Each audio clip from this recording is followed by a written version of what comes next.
आपको अलीगढ़ से ज्यादा अच्छा उदाहरण क्या मिलेगा कि जिस राजा महेंद्र प्रताप सिंह जी को कांग्रेस ने पूरी तरह भुला दिया था, और राजा महेंद्र प्रताप सिंह जी के नाम पर भी एक राज्य विश्वविद्यालय आपको हम लोगों ने समर्पित किया है। बहनों और भाइयों, ये राज्य विश्वविद्यालय आने वाले समय में एक उत्कृष्टतम विश्वविद्यालय बने, इसके लिए भी भारतीय जनता पार्टी के प्रत्याशी जीतने आवश्यक है। आपने देखा होगा कल माननीय उच्चतम न्यायालय में अलीगढ़ विश्वविद्यालय को अल्पसंख्यक विश्वविद्यालय बनाना चाहिए, अल्पसंख्यक संस्था के रूप में स्थापित करना चाहिए, या एक सामान्य संस्था के रूप में रहनी चाहिए। कल माननीय उच्चतम न्यायालय में इस पर बहस हो रही थी। आज याद करिए,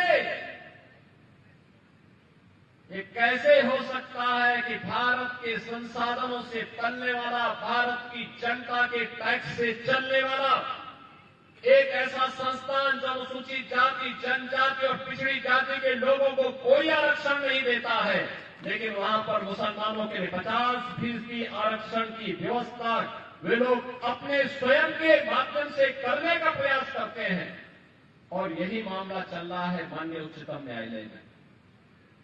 बहनों और भाइयों, भारत का संविधान अनुसूचित जाति, जनजाति को और मंडल कमीशन की रिपोर्ट के आधार पर पिछड़ी जाति के लोगों को आरक्षण की सुविधा देता है, लेकिन इस सुविधा अलीगढ़ मुस्लिम विश्वविद्यालय में क्यों नहीं मिल पाती है? क्यों नहीं मिल पाती है? जब भारत का पैसा लगा है तो अनुसूचित जाति, जनजाति और पिछड़ी जाति के लोगों को भी वहां आरक्षण की सुविधा का लाभ मिलना चाहिए, नौकरी में भी मिलना चाहिए, और अनुसूचित जाति और पिछड़ी जाति के बच्चों को प्रवेश में भी वहां ये सुविधा प्राप्त होनी चाहिए थी। लेकिन क्यों बंद किया गया? क्योंकि कांग्रेस नहीं चाहती है, समाजवादी पार्टी नहीं चाहती है, बहुजन समाज पार्टी नहीं चाहती है, क्योंकि इन सबको वोट चाहिए, वोट बैंक को बचाने के लिए लोग आपकी भावना के साथ और राष्ट्रीय एकता और अखंडता के साथ खिलवाड़ कर रहे हैं। ये लोग इसके साथ खिलवाड़ कर रहे हैं, राष्ट्रीय अस्मिता के साथ खिलवाड़ कर रहे हैं। आपने इससे पहले पिछले सप्ताह देखा होगा, जम्मू कश्मीर विधानसभा ने एक प्रस्ताव पारित किया है। जम्मू कश्मीर में नेशनल कॉन्फ्रेंस और कांग्रेस की सरकार है, उसने प्रस्ताव पारित किया है कि कश्मीर में फिर से 370 की बहाली होनी चाहिए। बहनों और भाइयों, ये जानते हुए कि बाबा साहब डॉक्टर भीमराव अंबेडकर नहीं चाहते थे कि भारत के संविधान में धारा 370 जुड़े, लेकिन पंडित नेहरू की जिद ने जबरदस्ती इस धारा को भारत के संविधान में जुड़वाया।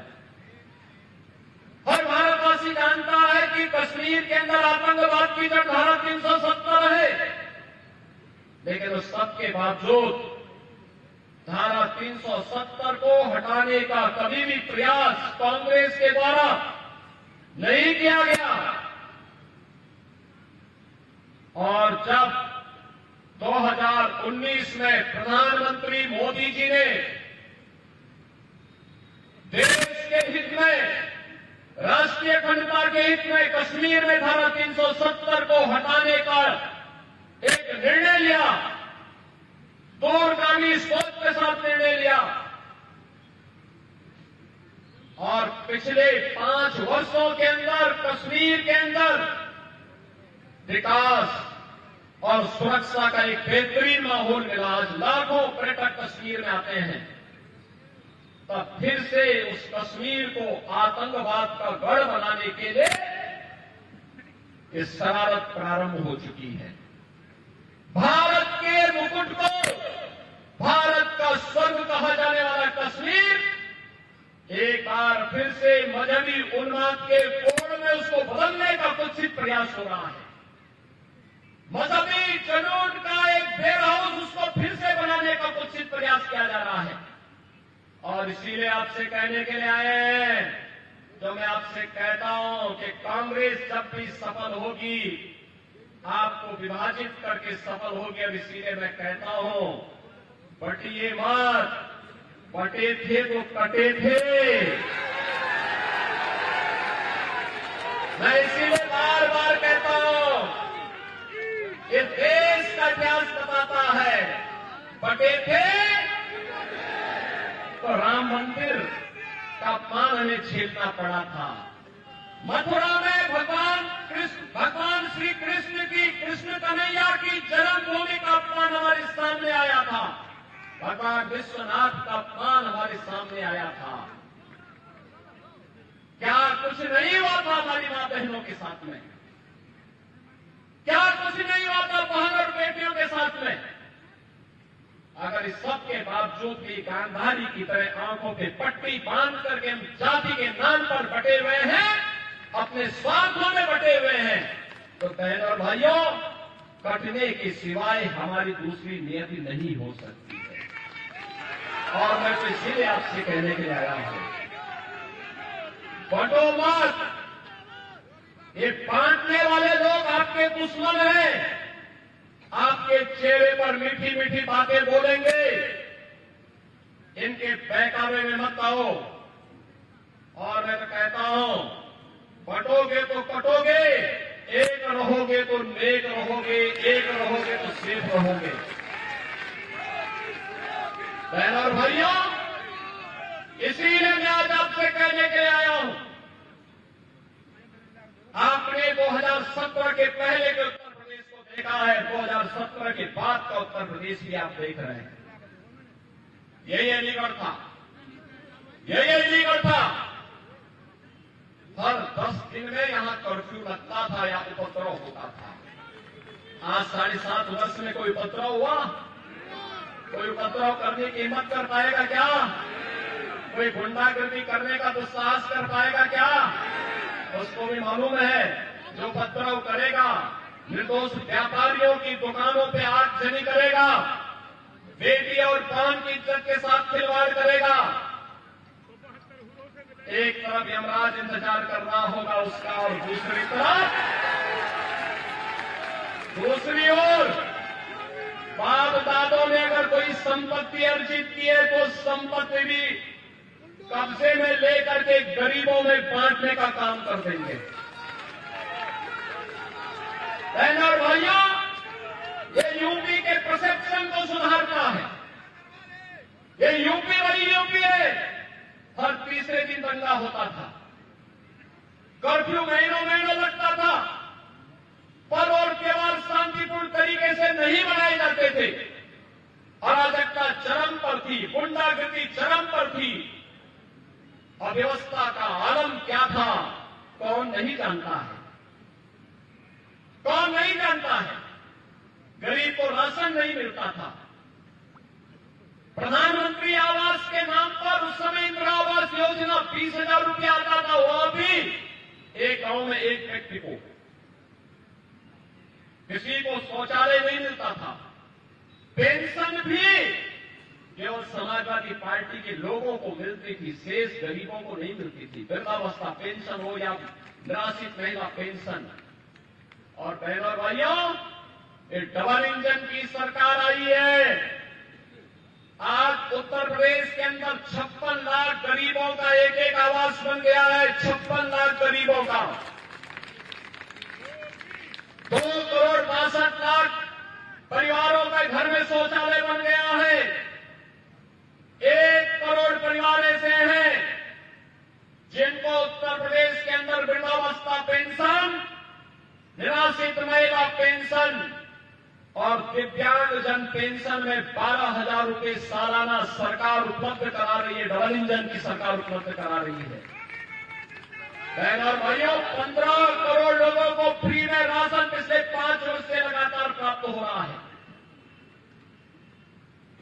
विकास भी यानी गरीब कल्याणकारी योजनाएं भी है और विकास भी है। आज अलीगढ़ की कनेक्टिविटी, आज एयरपोर्ट आपका चालू हो गया है।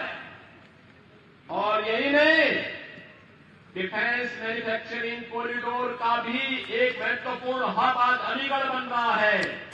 सरदेव कल्याण सिंह जी ने जो सपना देखा था अलीगढ़ के लिए, हार्डवेयर का एक सेंटर ये बने, यहां का ताला उद्योग भी पुनर्जीवित हो गया है और साथ साथ डिफेंस मैन्युफैक्चरिंग कॉरिडोर का एक महत्वपूर्ण हब बनकर के आज स्मार्ट सिटी के रूप में अलीगढ़ देश और दुनिया के अंदर अपनी एक नई पहचान बना रहा है। आज तो हमने आपकी विरासत के प्रति राजा महेंद्र प्रताप सिंह जी की स्मृति को जीवंत बनाए रखने के लिए उनकी नाम पर एक विश्वविद्यालय की स्थापना भी अलीगढ़ में कर दिया है। अब तो अलीगढ़ में अपना विश्वविद्यालय हो गया है। विश्वविद्यालय के लिए आपने ताली नहीं बजाई, लगता पढ़ने लिखने में रुचि नहीं है क्या?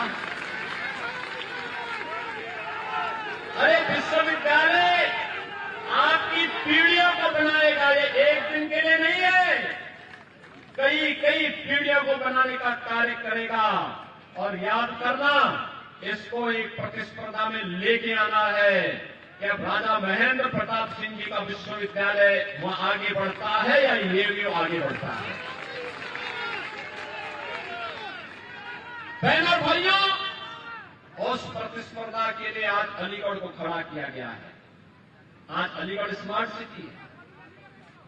अलीगढ़ आज स्मार्ट सिटी के रूप में विकसित हो रहा है। विकास और विरासत का अद्भुत समन्वय, सुरक्षा और समृद्धि का एक अद्भुत समन्वय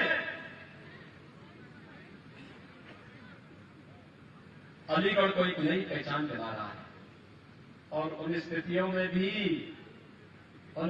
में भी अगर हम लोग उन लोगों को मौका देंगे जो लोग अपने करतूतों से ही जाने जाते हैं, कारनामों से ही जाने जाते हैं, समाजवादी पार्टी, इसकी पहचान क्या है?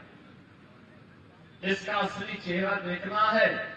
अयोध्या में निषाद और कश्यप जाति की बेटी के साथ इनके नेता ने जो किया था, मोइन खान ने जो कृत्य किया था, वो किसी से छुपा हुआ है क्या?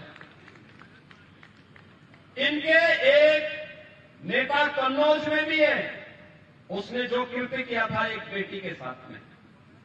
बहनों और भाइयों, सभ्य समाज के लिए कलंक है। और मैं इसीलिए बार बार कहता हूं, ये लाल टोपी काले कारनामे, इसको पनपने मत दीजिए। उत्तर प्रदेश को ये लोग फिर से जो विकास की मुख्य धारा के साथ जुड़ करके सुरक्षा और समृद्धि का एक मानक तय कर रहा है, यह फिर से उत्तर प्रदेश को अराजकता की ओर धकेल देगा। आपने देखा होगा कैसे ये लोग षड्यंत्र कर रहे हैं, कैसे कैसे षड्यंत्र करते हैं। कितना इन्होंने झूठ बोला था, अफवाह फैलाई थी लोकसभा चुनाव के दौरान, आज तो एक्सपोज हो गए। कहते थे खटाखट खटाखट, कहां वो खटाखट है? 1-1 लाख रुपए देने की जो बात कही थी समाजवादी पार्टी और कांग्रेस ने, आज वो कहां वो पैसा है? ये खटाखट नहीं, ये चुनाव आया है, अब इनका सफाचट कर दीजिए, कर दीजिए, एक बार मौका दे दीजिए। और हमेशा के लिए याद रखना, जो आपकी सुरक्षा पे सेंध लगाए, जो आपके विकास में बाधक बने,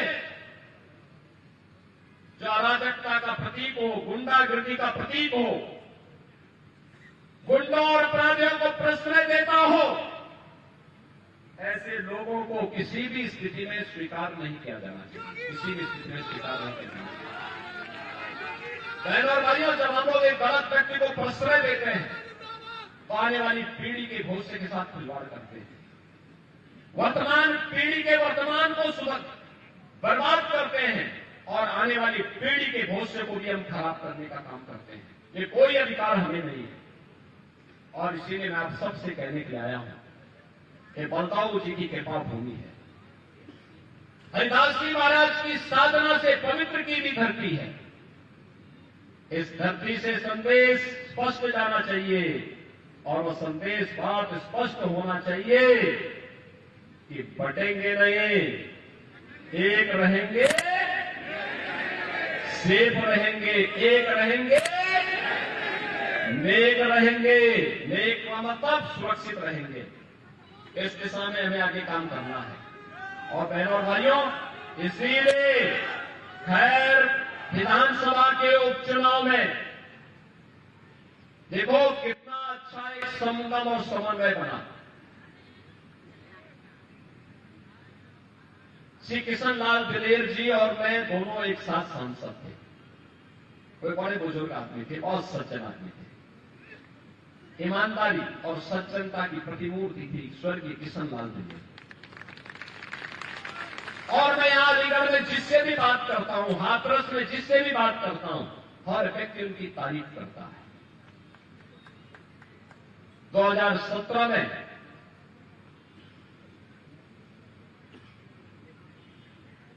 और उसके बाद 2022 में आपने से अनूप प्रधान को यहां पर विधायक के रूप में चुना। बहनों और भाइयों, अनूप प्रधान हाथरस के सांसद हैं और आज यहां पर उनके स्थान पर यहां पर अब श्री सुरेंद्र दिलेर को भारतीय जनता पार्टी ने, राष्ट्रीय लोकदल ने, एनडीए ने अपना समर्थन देकर के भारतीय जनता पार्टी के चुनाव चिन्ह पर अपना प्रत्याशी बनाकर के उतारा है। बहनों और भाइयों, एक ऐसी विरासत जो विकास और विरासत का समन्वय करने की सामर्थ्य रखती, उसी समभाव के साथ कार्य करने की सामर्थ्य रखती हो, जो सुरक्षा, समृद्धि और सुशासन को अपने जीवन का हिस्सा मानती है, जिन्होंने सब और सम परिस्थितियों में, मुझे याद है श्री राजवीर सिंह दिलेर का टिकट कटा था। मैं चुनाव प्रचार के लिए आया था। इसी अलीगढ़ में मैंने उनसे बातचीत की। मैंने कहा देखो पार्टी का जो निर्णय है, उन्होंने कहा पार्टी मेरी मां है, पार्टी का जो निर्णय होगा मैं उसको स्वीकार करूंगा, पार्टी का टिकट जिसको मिलेगा मैं उसके साथ खड़ा रहूंगा। जब मैं से अनूप वाल्मीकि के प्रचार के लिए आया था, मैं देख रहा था राजवीर सिंह दिलेर हर एक सभा में खड़ा है, साथ में खड़ा है।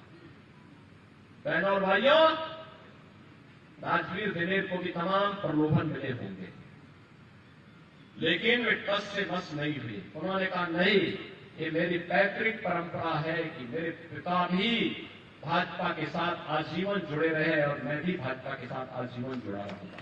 और भारतीय जनता पार्टी के साथ जुड़े रहते रहते अंतिम क्षण तक व्यक्ति कार्य करता रहा। आज सुरेंद्र दिलेर को इसलिए भारतीय जनता पार्टी नेतृत्व ने टिकट देकर के अपना प्रत्याशी बनाकर आपके बीच उतारा है। मेरी आप सबसे अपील है, चुनाव होता है, उपचुनाव को हल्केपन से नहीं लेना चाहिए, क्योंकि लोग उपचुनाव को लेकर के अक्सर मानते हैं चलो हो जाएगा, उत्साह का अभाव दिखता है, पब्लिक अपने कार्यों में व्यस्त रहती है। मेरी आप सबसे अपील होगी, इतनी बड़ी संख्या में आप लोग यहां पर आए हैं, अगर आप गांव-गांव जाकर के अभी से आप लीड करिए, मंच के नेता आपके पीछे पीछे रहेंगे, आप आगे आगे चल करके भाजपा को जिताने के लिए काम करिए, कमल खिलाने का काम करिए, सुरेंद्र दिलेर को जिताने का काम करेंगे। और मैं आपको आश्वस्त करता हूं, अलीगढ़ या खैर सुरक्षा की भी गारंटी लेंगे और विकास का कार्य जितना आप यहां के लिए कहेंगे उतने विकास के कार्यों से आपके खैर को भरने का काम भी करेंगे। आप लोग सभी सहमत हैं? सभी लोग सहमत हैं? सुरेंद्र दिलेर को अपना आशीर्वाद देंगे? सभी लोग देंगे? तो फिर 20 नवंबर को याद रखना, 20 नवंबर को कमल चुनाव चिन्ह पर श्री सुरेंद्र दिलेर को भारी बहुमत से विजयी बनाने के लिए आपको कार्य करना है। करेंगे? करेंगे? दोनों हाथ ला करके बोलो भैया, सबके हाथ नहीं उठे हुए, सब लोग अपने हाथ ला करके, दोनों हाथ ला करके बोलो। सभी लोग सहमत हैं? सभी लोग सहमत हैं? तो मेरे साथ बोलेंगे, भारत माता की, भारत माता की, भारत माता की जय श्री राम, जय जय श्री राम। बहुत बहुत धन्यवाद पूज्य महाराज जी। हम दोनों